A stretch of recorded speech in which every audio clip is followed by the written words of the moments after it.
Hey folks, in this video we are going to learn how to send an automated email based upon multiple conditions using Google Sheets and Google Apps Script.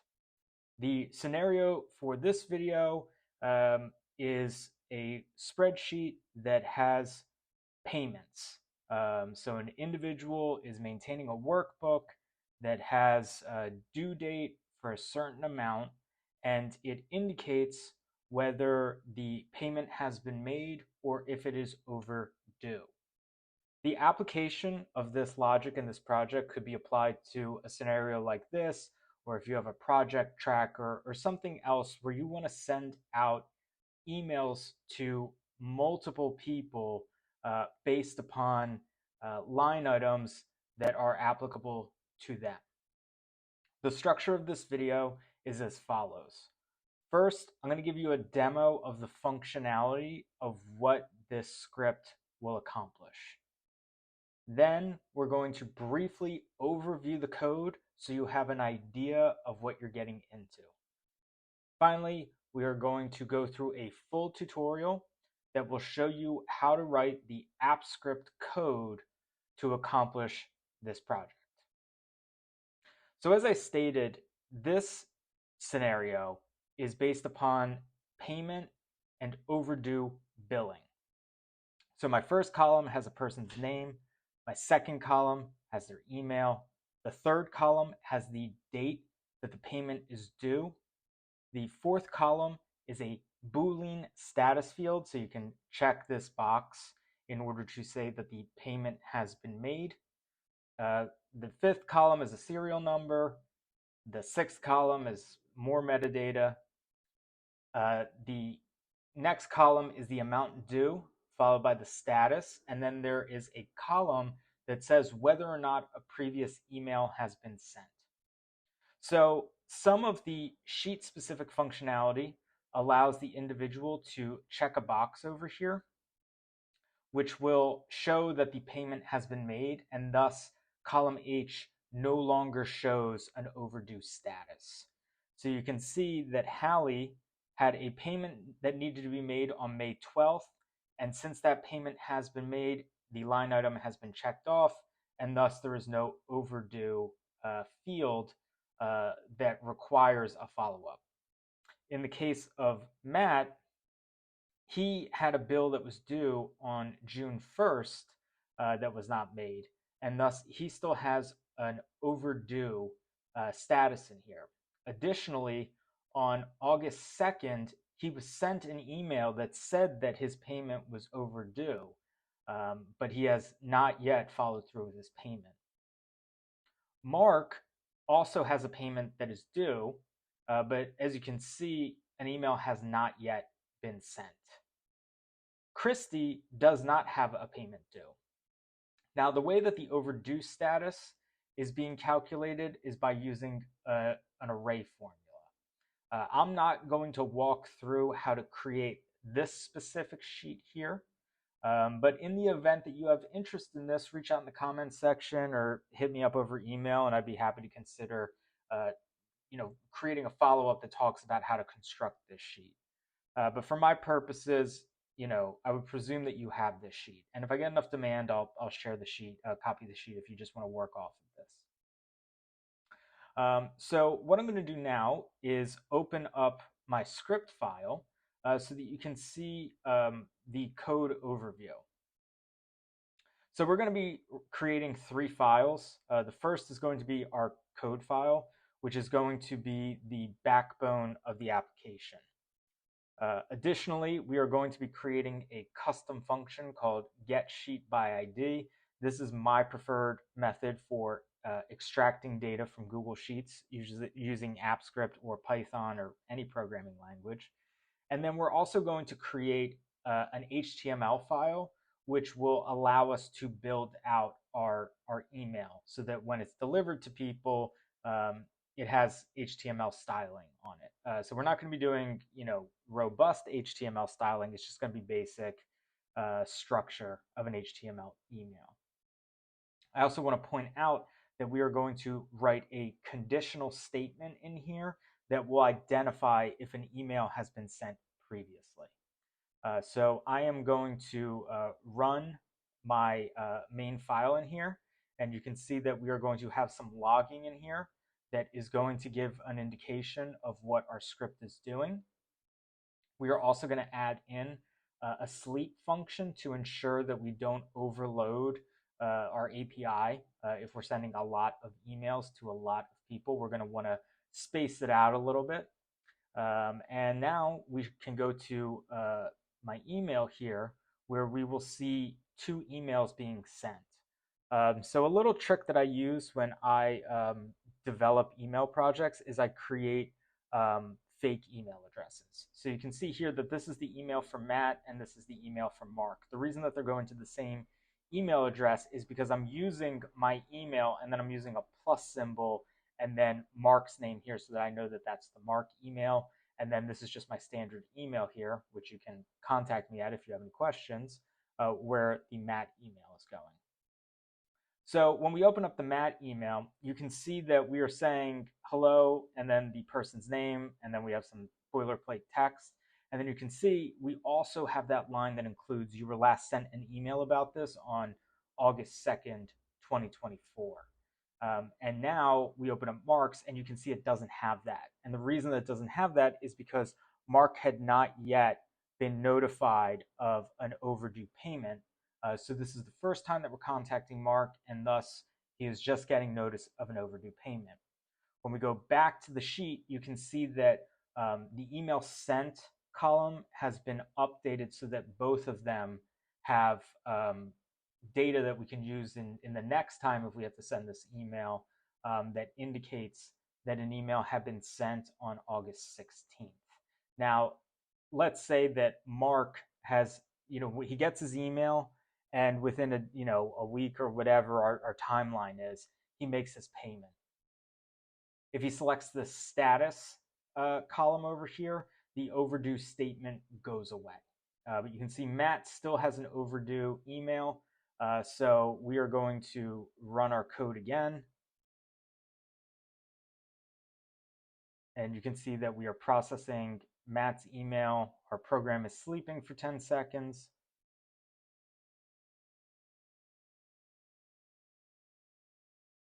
It finishes. We go back to our email, refresh, and we have an updated email, which you can see is now dynamic. It went from 8.2 was the last time that he was sent an email, and now it's 8.16. Cool. So if you have any questions about the structure of the sheet and all this type of stuff, I'm happy to discuss it. But this lesson is not going to go into the development of this interface. We're just going to be focusing on the line items and the HTML. Cool. So with that out of the way, we are going to begin with our tutorial. So you can see here I have an exact copy of the sheet that I just showed you. We are going to navigate to the extensions menu, and then we are going to open up AppScript.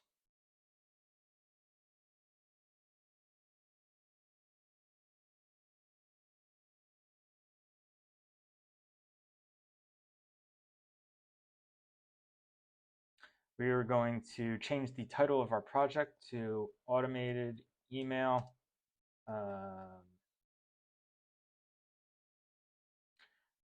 Not the best title, but I think you get it. So we're going to begin by selecting add a file. Excuse me. So we're going to add a script file, and we're going to call this func, F-U-N-C, space 01, colon, space, get, capital S, sheet, capital B, by, capital I-D. We're going to hit enter. We're going to remove the boilerplate code. We're going to type the word function. Then we're going to type out get, capital S, sheet, capital B, by, capital I-D, open parentheses. And we're going to have one argument that we are going to pass to this function, which is called sheet underscore ID. We're going to hit the right arrow on our keyboard. We're going to hit space. We're going to open up a curly bracket. We're going to hit enter once, enter twice, add 2 slashes for a comment, hit space, and say access the workbook. We're going to hit enter and tab. One note about comments, I highly encourage them. I'm going to be writing out verbose comments, which you don't have to. But at bare minimum, I would encourage you to add 2 slashes and write comment goes here, or something that denotes that a comment should go there. As you get further away from your project, it's going to be more difficult to open it up and understand what's going on if you don't have some breadcrumbs that give you an indication of what you were trying to achieve. So if you have bugs and you have to go back and clean things up, comments might help you orientate yourself faster and thus bug detect more simply. So I highly encourage comments, even if you don't write the comments that I do. We're going to resume by declaring a variable. So we're going to type out var space and then WB, which is short for workbook. We're going to hit space, we're going to hit equal sign, we're going to hit space. We're going to type capital S spreadsheet, capital A app dot get capital A active capital S spreadsheet. Open parentheses. Hit the right arrow on your keyboard and add a semicolon. Hit enter once, enter twice, 2 left arrows, 2 slashes for another comment. Now we're going to access the sheets. We're going to hit enter, we're going to hit tab. We're going to declare another variable and we're going to call it sheets. We're going to hit space, equal sign, space. We're going to reference the WB variable from line 4. We're going to add a dot. We're going to use get capital S sheets. We're going to have an open parentheses. We're going to hit the right arrow. We're going to add a semicolon. We're going to hit enter once, enter twice, left arrow once, left arrow twice, 2 slashes for a comment. We're going to hit space, and then we are going to loop through the sheets. We're going to hit enter, and we're going to hit tab. So when we use wb.getSheets, we are getting every single sheet that exists in the workbook that is bound to this app script. So the reason that we were able to use getActiveSpreadsheet is because we accessed the extensions menu of a Google Sheets workbook and then created an app script. So if you have an app script, like if you go to Google Drive and you open up an app script, that is known as an unbound app script. You cannot use spreadsheetapp.getActiveSpreadsheet. Additionally, if you're trying to access another Google Sheets workbook, you cannot use spreadsheet.getActiveSpreadsheet. You need to use some other method, such as open by ID or open by URL. But again, because we have a bound app script, meaning it was created as part of a spreadsheet, we can leverage the getActiveSpreadsheet method. When we use the sheets variable and we say wb.getSheets, we are getting every sheet that exists within the workbook variable. It returns an iterable value. So we need to loop through all the values in the sheets variable in order to access each element of the iterable. So we're going to do that by using for and an open parentheses. We're going to declare a variable of I. We're going to hit space and we're going to say in space sheets. We're going to hit the right arrow once and we're going to hit space and we're going to open up a curly bracket. We're going to hit enter. We're going to add 2 slashes for a comment and we're going to hit space. Now we're going to create a conditional to evaluate the sheet ID input against each of the sheets. We're going to hit enter and we're going to hit tab. The reason that we are going to evaluate the sheet ID against the sheets is because we want to see if the number that is passed to the getSheetByID function matches the sheet ID that we want to access. In order to do that, we are going to reference, or we're going to use if, open parentheses, and then we're going to reference sheets, which is what we are looping through. We're going to use square brackets and we're going to enter in our variable. So this variable is going to loop through all the elements of the sheets variable. So we're going to have a two-dimensional array, or it might just be a one-dimensional array, but we have an array known as sheets, and we are going to access each point of the array. We're going to go to the right of our square bracket. We're going to say dot get sheet ID, open parentheses. So now each of the iterable values within the sheets variable, which we are looping through, is available to us, and we are accessing their sheet ID. We're going to hit space. We're going to add two equal signs, and then we are going to say sheet underscore ID, which is the input that is needed in order for this function to work. So the same way that you would use a function within Google Sheets, such as sum or average or SUMIFS or VLOOKUP, and the way that you'll enter in cell numbers or amounts is the same way that we're going to use this getSheetById function. We're going to pass Google Sheets IDs to it, which will then allow us to access their sheets because of the logic that we are writing. We're going to hit the right arrow once, we're going to hit space once, we're going to open up curly brackets, we're going to hit enter. In the event that the input, the sheet ID, matches one of the sheets.getSheetID, then we are going to extract the name associated with the ID. We're going to hit enter and we're going to hit tab and we're going to declare a variable called sheet capital N name. We're going to hit space, we're going to hit equal sign, we're going to hit space, and then we're going to reference our sheets variable again, square bracket I. Hit the right arrow on your keyboard, dot get capital S sheet capital N name, open parentheses, hit the right arrow, add a semicolon. So in the event that one of the sheet IDs matches the input, which is being represented by the sheet underscore ID variable, this is a variable up here, which we are also using down here. In the event that one of these sheets matches this, then we will use that sheet ID in order to get the sheet name.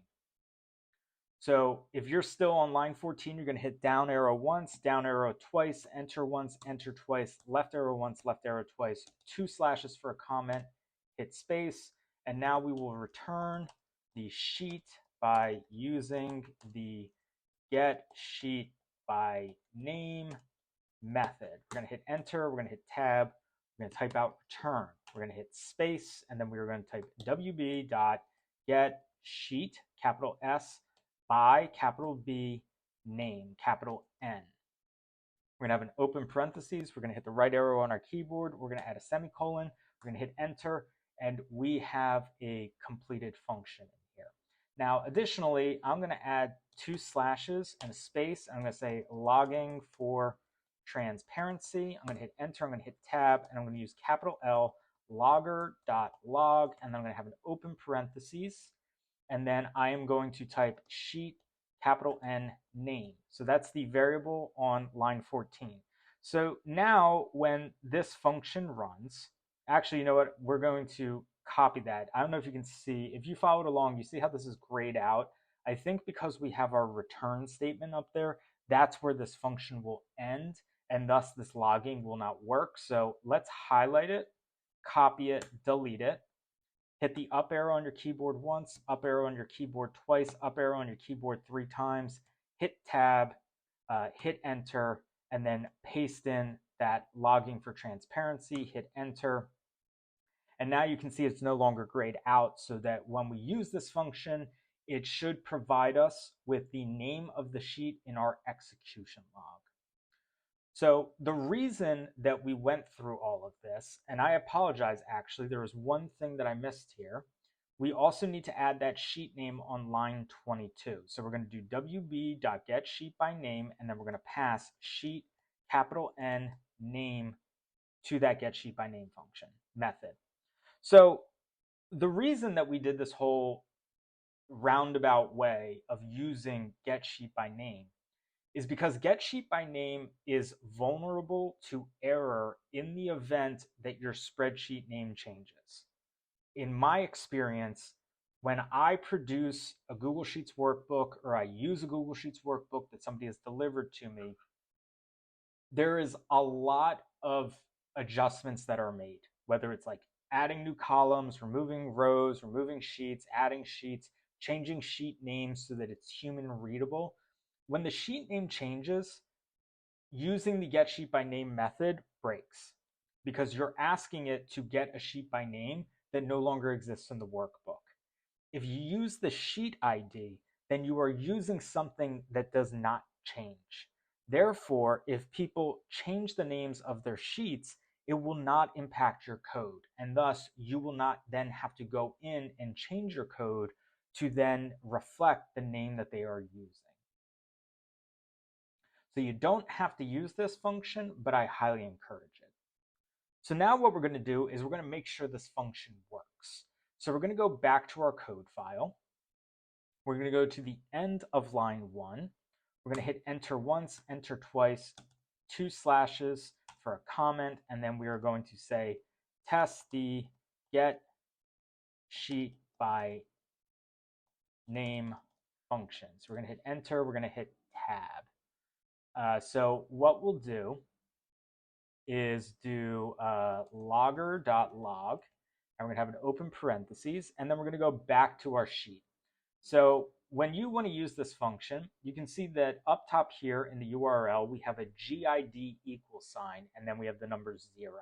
In this case, that's the sheet ID I want to use. Sheet 1, as long as it is, like if you create a new Google Sheet workbook, sheet 1 is always going to be 0. But you'll notice over here that I've now created sheet 2, and we have a different identification number up here. Cool. So we're going to go back to our script. I'm going to then say get sheet by ID. I'm going to have an open parentheses. I'm going to pass 0. I'm going to go to the right, and I'm going to add a semicolon. I'm going to hit save, and then I am going to run. At this point, we will review permissions. So this is where we are allowing Google Apps Script to access our Google Sheets. You're going to get this stern warning that just is Google's attempt to say to you that they have not verified this code. So if you do not know what it is doing, you should consider whether you want to give it access to your information. We're going to go down to go to automated email payment unsafe. And here we're going to get some like saying like, look, all of your Google Sheets could be deleted. They can see them, they can edit them, they can create them, and they can delete them. This is okay because we are not going to be doing that, but they're just doing this because they're saying like, we have not reviewed this code, so we can't tell you what it's doing. You better know what it's doing. We're going to select allow.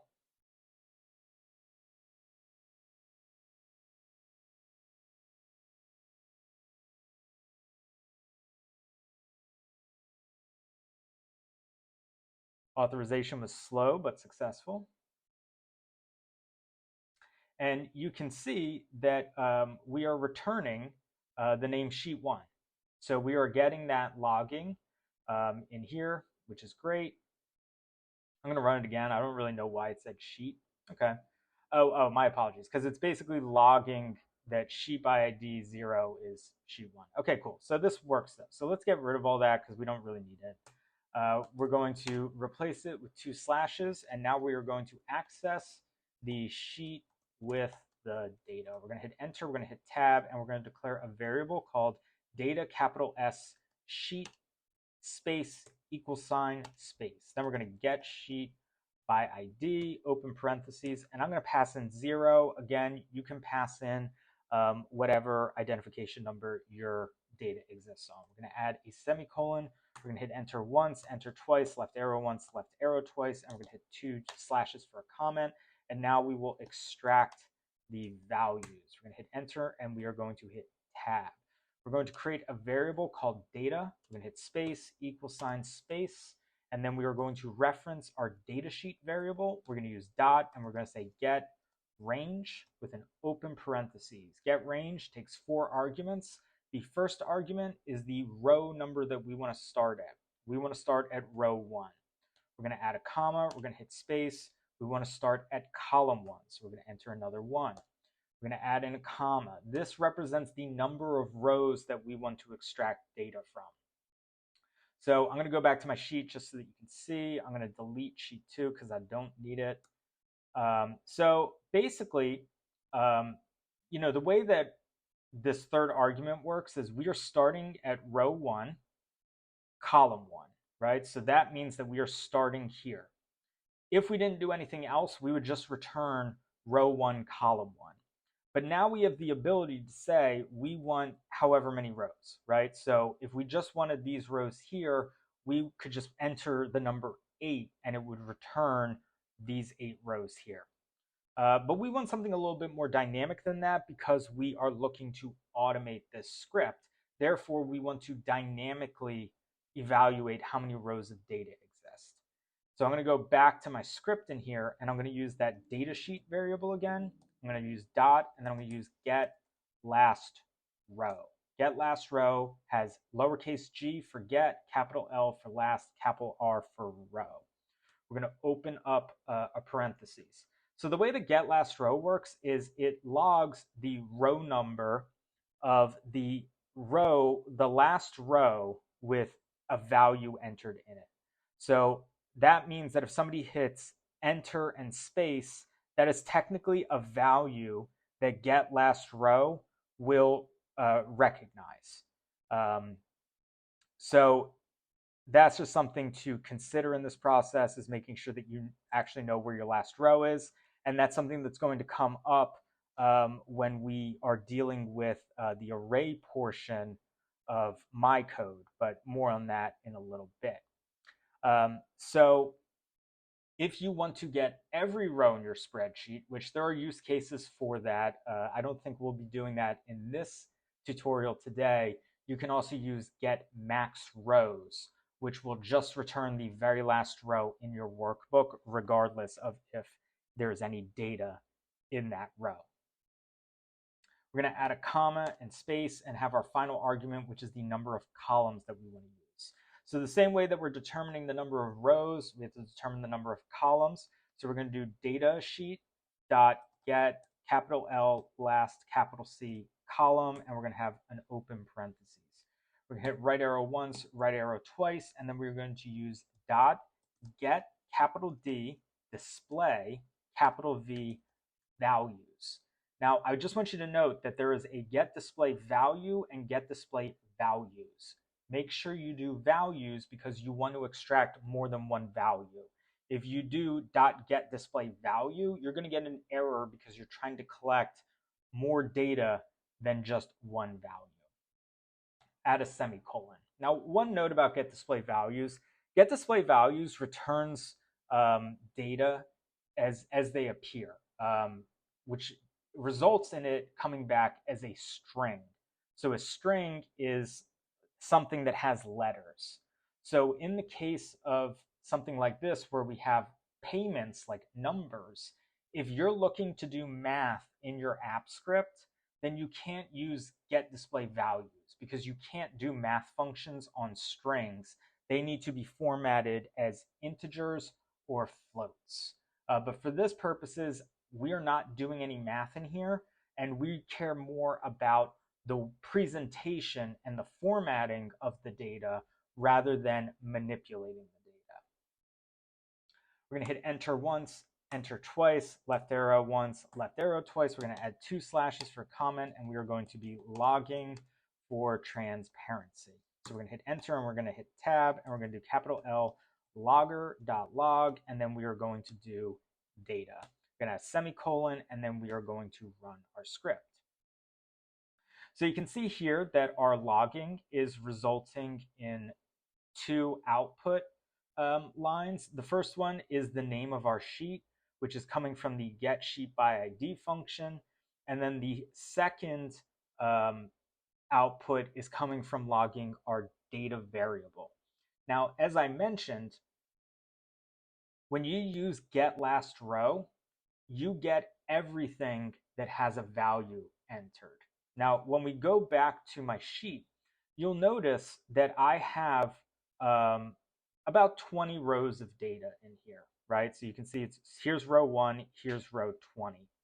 And the last row with any text in it is this row right here. However, there are 2 different things going on in here. Number one, I have established the status as being a Boolean checkbox. So the way that those are structured is if you look up top here, excuse me, this says false. So there is technically a value here, even though the graphical user interface, aka the GUI, shows that there's just a checkbox here. This is actually data. Additionally, I have an array formula in row H, which is adding values to everything in the column. So I'm doing C through C, D through D, and that is resulting in all of these adding ghost values in here.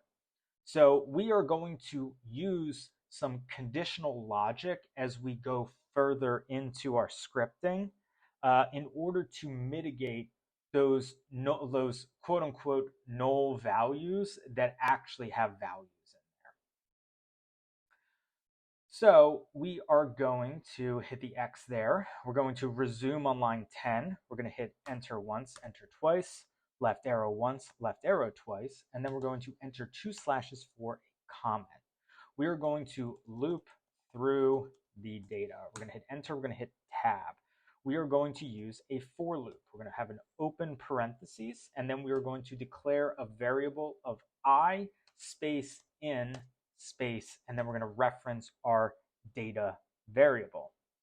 We're going to hit the right arrow on our keyboard, hit space, add a curly bracket, hit enter, and then we're going to add 2 slashes for another comment.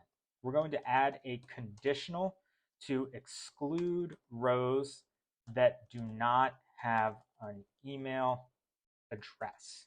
We're going to hit enter, we're going to hit enter and tab, and then we're going to type if, open parentheses, and then we're going to reference data, square bracket, I. I'm going to go to the right arrow, and we're going to add square brackets, and I'm going to open up my execution log real quick. So as I mentioned, my data has 20 rows, right? So we start at row 1 and then we end at row 20.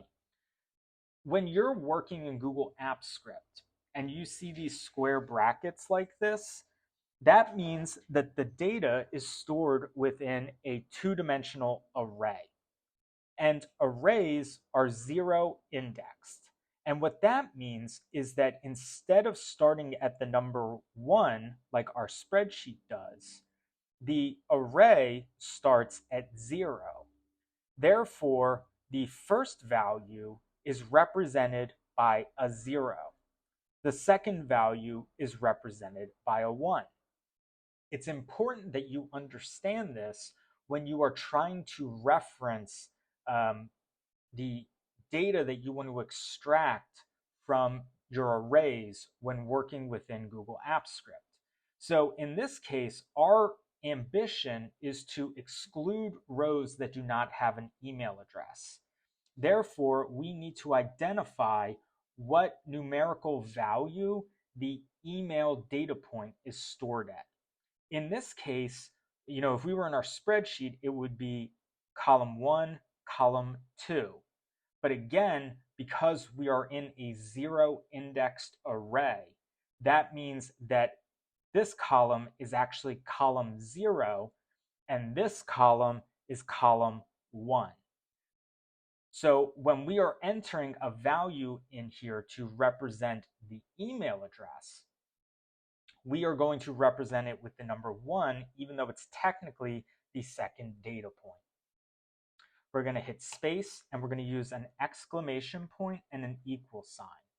Exclamation point equal sign is the computer syntax for does not equal. So if you wanted to do something that is something that you do 2 equal signs. That's why in our get sheet by ID function, we did sheets square bracket I dot get sheet ID double equal sign sheet underscore ID, because we wanted something that equaled the sheet ID. In this case, we want everything that does not have a null value for emails. So we do exclamation point equal sign, and then we use single quotes. We're going to hit the right arrow once, right arrow twice. We're going to hit space. We're going to open up our curly brackets. We're going to hit enter. and we're going to add 2 slashes for a comment, and we're going to say logging for transparency. We're going to hit enter and we're going to hit tab. We're going to say logger.log, and we're going to open up a parentheses, and then we are going to type data square bracket I. I'm going to hit the right arrow once, right arrow twice, and add a semicolon. So we are going to be adding multiple values to this conditional if statement, but we are going to go methodically to ensure that we are correctly entering our data. So when I open up my execution log, you can see that when we log on line 10, we are getting values here that do not have email addresses. So we are going to use an email address as our logic support beam, because if there is no email address, then we cannot send an email. Therefore, it makes it the ideal thing to use as an inclusion or exclusion consideration. So after we run this again, these values here that do not have email addresses should no longer be showing up. So we are going to hit run, and you can see that we went from having our first logging is coming from our getSheetById function, which is returning sheet 1, which is great. The second logging is the full result of when we get the display values from our sheet. And then you can see that our loop is then accessing each element of our two-dimensional array and is only returning arrays that have email addresses. This is exactly what we want to see. So another aspect of our system is that we don't want those header rows to come in, right? Because technically, email is not an email. So what we're going to do now is we are going to exclude our header rows. There's 2 ways to do this. The first is up top here. Instead of starting at row 1, you could have started at row 2 and then subtract 1 from get last row.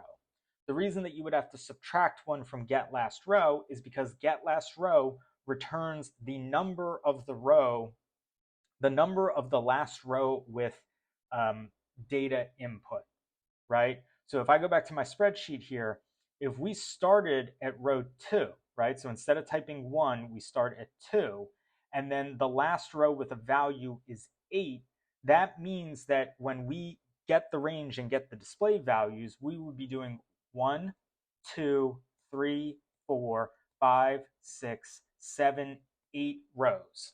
Because get last row is going to return the number 8, it is not identifying that this row is 7 rows away from this and 8 rows away from that. So if you did 2 here instead of 1, you would have to then normalize this aspect here.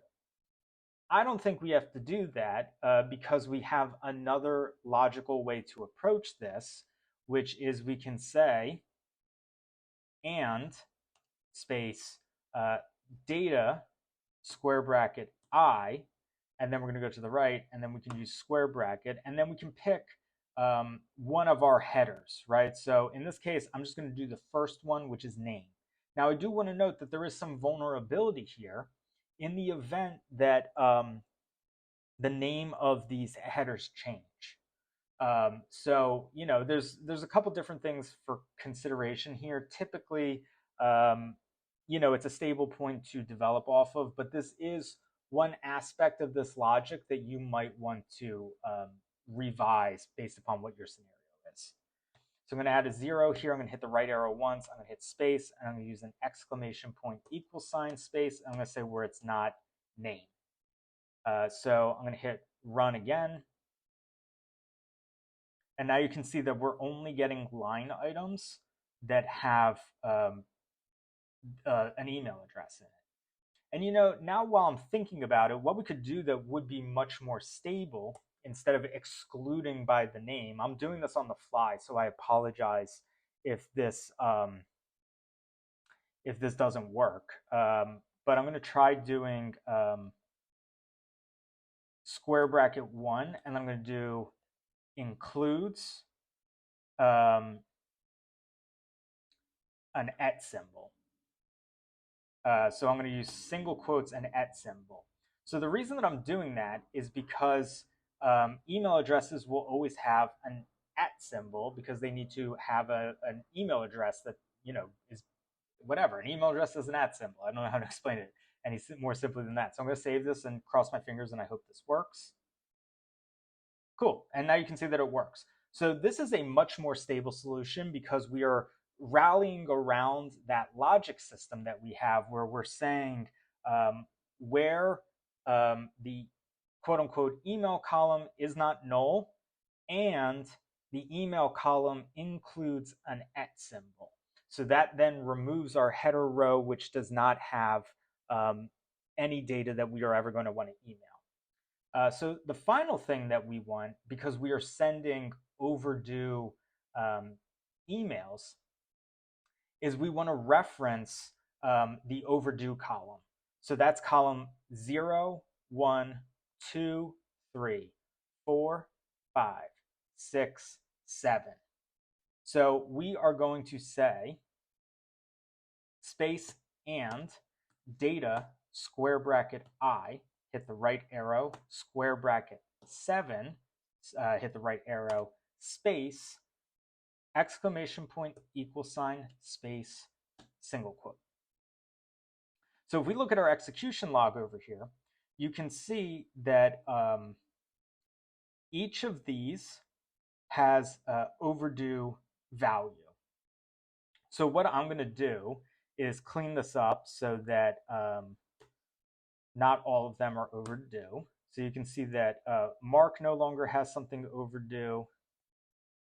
Christy no longer has something overdue. And let's change Hallie. Hallie no longer has anything overdue. So when I run the script now, we should only see Matt showing up. Yep. And the reason for that is because array point 7 has something in there, meaning it is not null while the others are null. And just so that you can see this in real time, I'm going to make Hallie overdue again. And when I hit run, you can see that now Matt and Hallie are showing up. So we have this dynamic way of cleaning up our data so that we just have the values that we want to send emails to.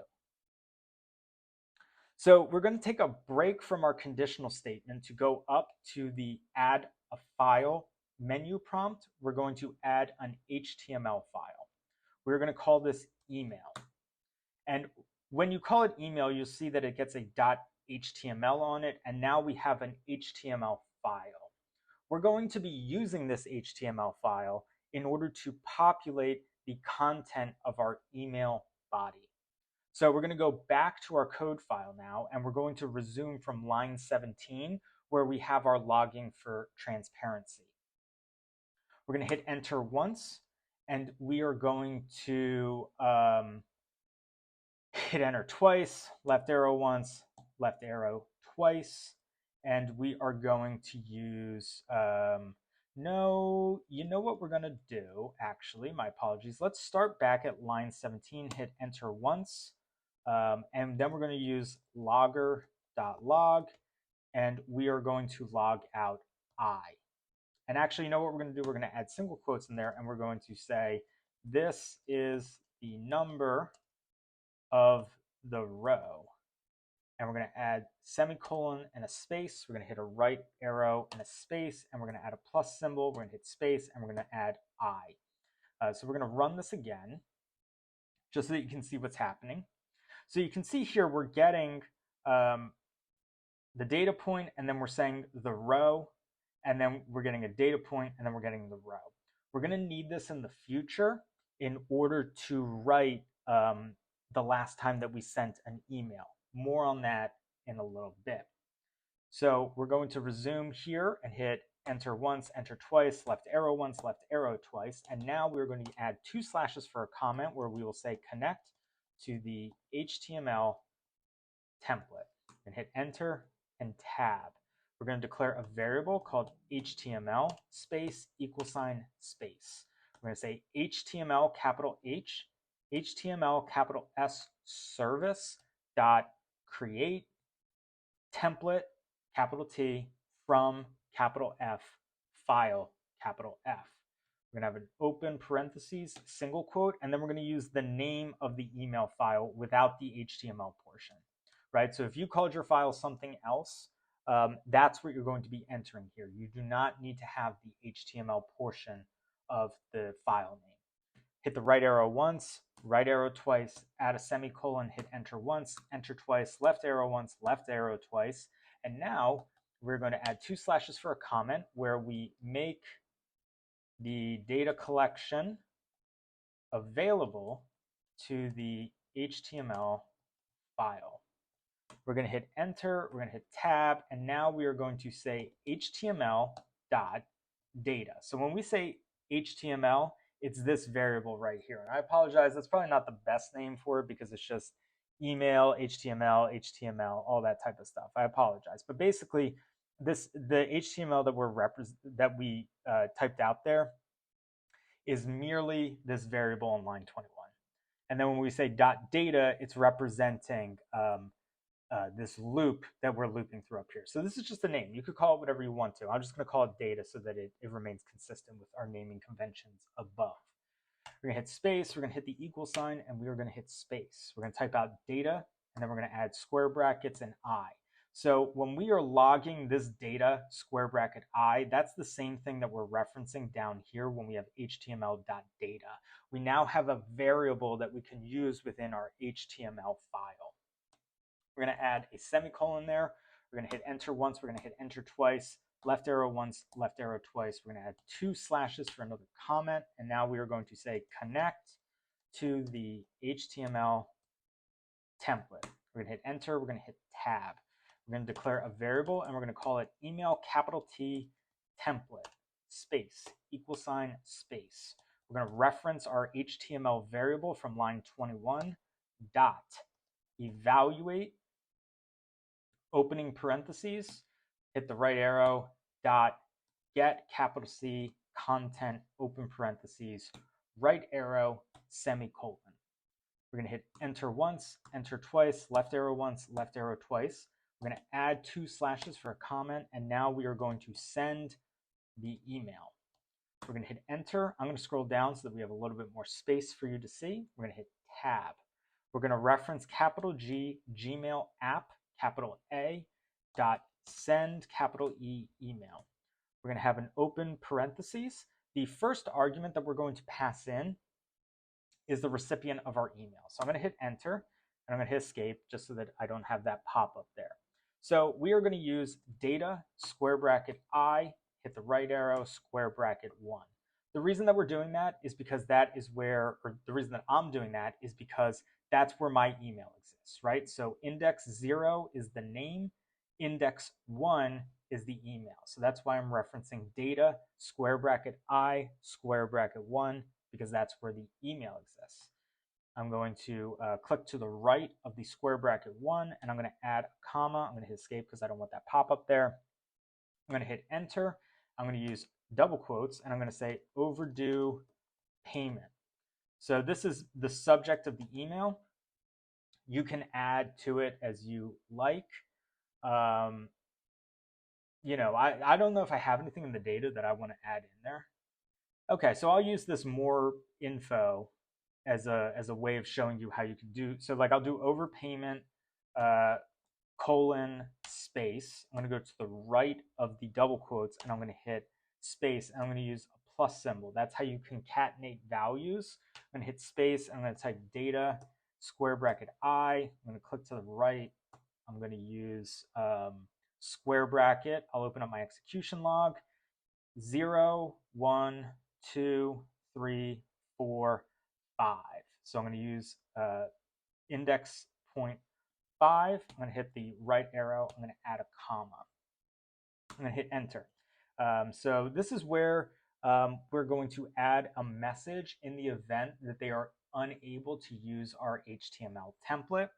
So we're going to add a double quotes here, and we'll say this email contains HTML,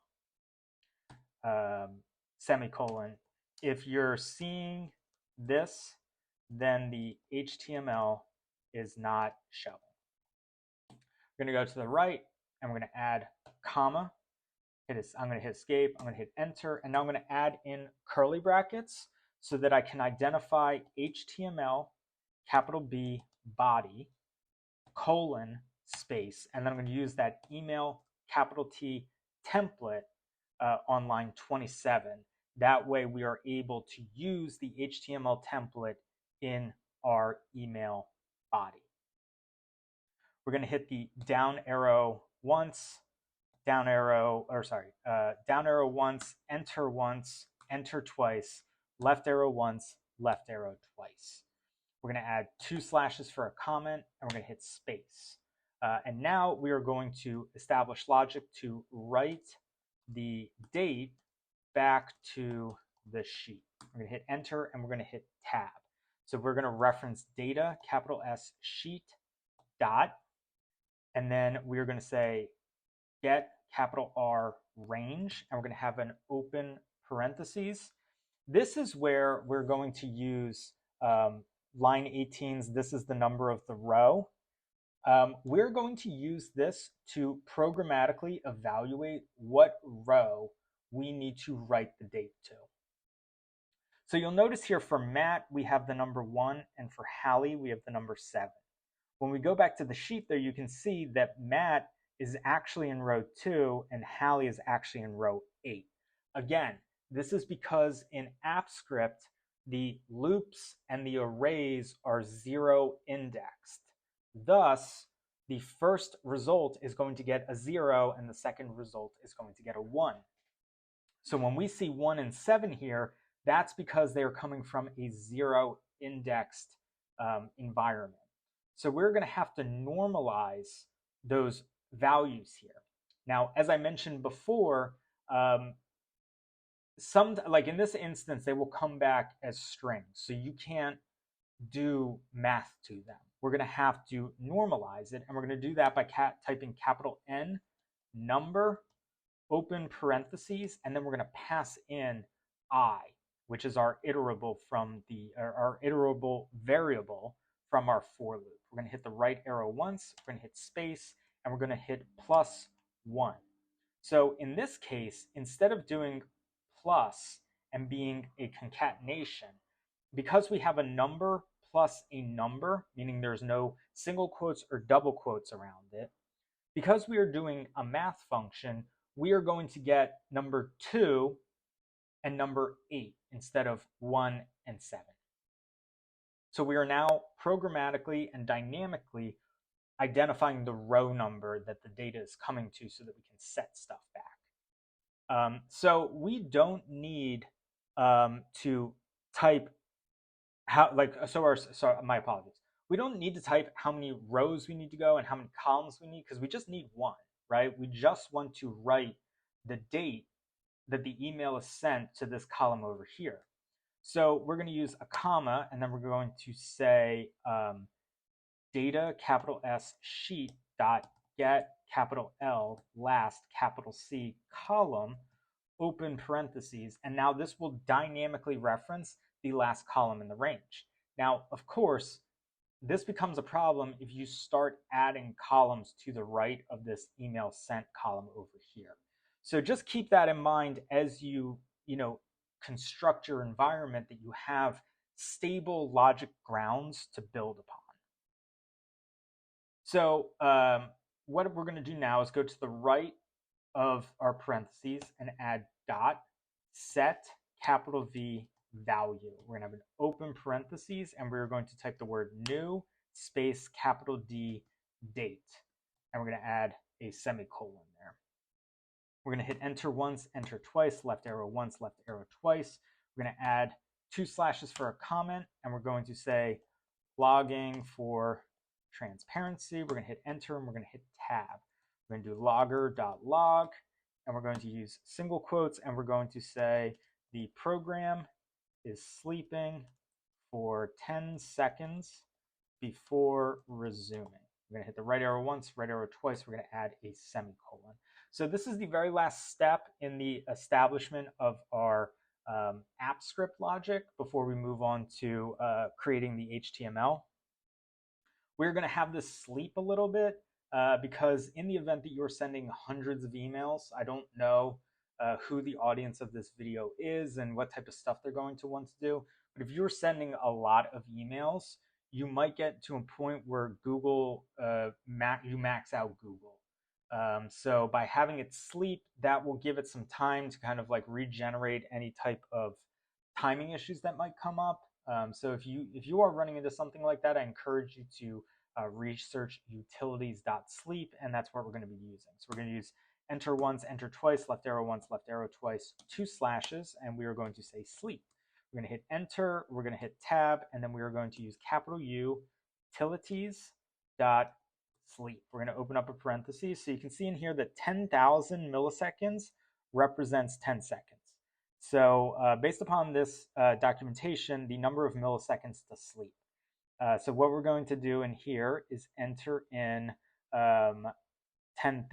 So we'll do 1, 0, 0, 0, 0. Cool. So we're going to hit save. And we are now going to move on to the HTML portion of our project.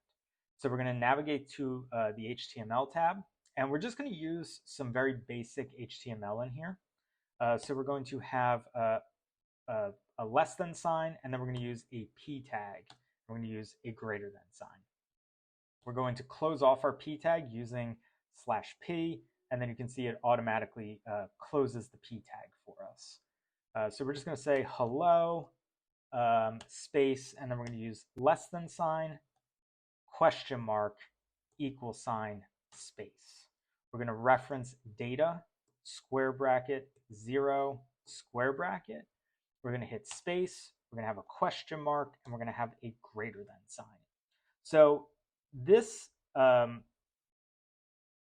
set of symbols is how you declare a variable within Google Apps Script's HTML files. I'm pretty sure this is pretty standard for any type of HTML, that this is how you reference variables, but I don't do that much HTML work to speak definitively about that.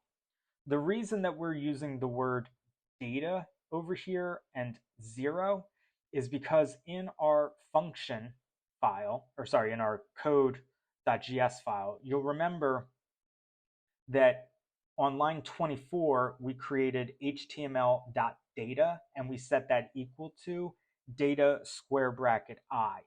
So in the case of our first email that we will be sending, we then have this array here. So when we say data square bracket 0, we are referencing the first point in the array. So we will be like, for the case of Matt's email, Matt is what will show up, and for Hallie's email, it will be Hallie.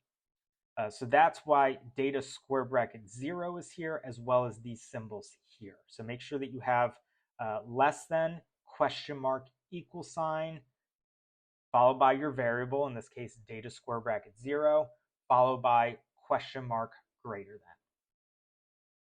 We're going to go to the right of that. We're going to add a comma right before the p tag and a space, and then we're going to say this is an email informing you that you have an overdue space payment. So now we're going to go to the right of the closing p tag, and we're going to hit enter. We're going to use a less than sign and a question mark, and we're going to hit space. And now we're going to use if space open parentheses, and then we're going to reference data square bracket 8. We're going to go to the right of the square bracket. We're going to hit space. We're going to type exclamation point equals equal sign space single quote. And then we're going to go to the right of the single quote, to the right of the parentheses. We're going to hit space. We're going to have a curly bracket. We're going to hit space, and we are going to type question mark greater than. We're going to hit enter once, and then we're going to add less than sign, p, greater than sign. We're going to add another less than sign, /p, and we're going to close out our p tag. We're going to go in between our p tags, and we're going to say you were last sent an email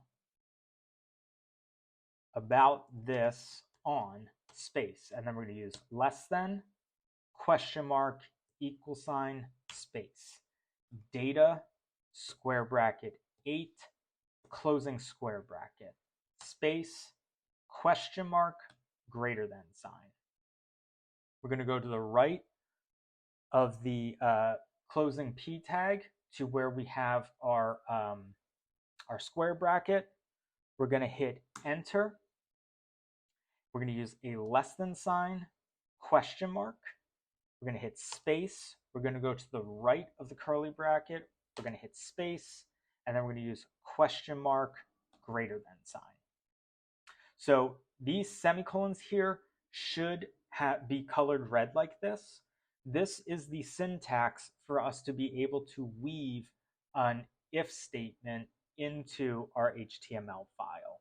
So what we're saying here is that if data index 8 is not empty, then we want to include that an email had been sent, and then we are dynamically referencing the date that we sent it. So just so that you can see why we use the number 8, because name is 0, email is 1, 2, 3, 4, 5, 6, 7, 8. So in the event that an email was sent, it will not be null, and thus this will be included as part of the HTML. In the event that an email has not been sent before, then that portion of the HTML code will not be sent. So we're going to hit save. We're going to go back to our code file. And I'm going to go to my email just so that you can see that the only thing I have in here is my security alert, which I'm going to delete. We're going to go back into our code.js file, and we're going to hit run. We're probably going to have to give permissions in order to give Gmail access to our script. So we're going to go through that same process again. Same thing applies that I said with Sheets before. This is just saying that you are now allowing this to do email stuff and spreadsheet stuff. So make sure that you know what you're allowing. So we're getting some logging in here, which says that Matt has an overdue payment. This is row 1. The program is sleeping for 10 seconds before resuming. We are now getting Hallie in here because she also has an overdue payment. The program is sleeping for 10 seconds before resuming. And if all goes well, when this completes, I'll have 2 emails in my Gmail for both of those things. So you can see that the script has completed successfully without error.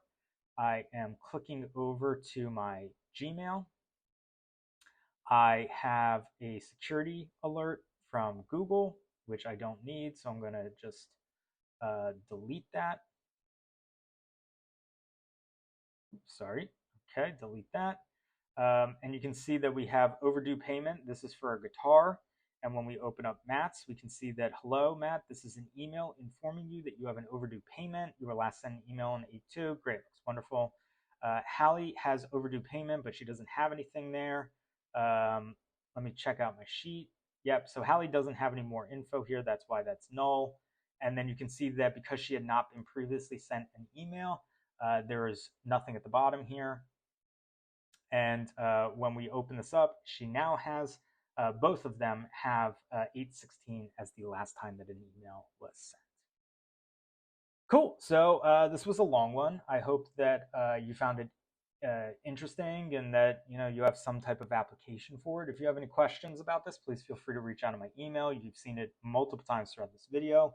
You can also reach out via the comments section. If you're interested in learning more about automating emails through Google Sheets and Google Apps Script, I have a playlist on my channel page. Hopefully you'll check them out.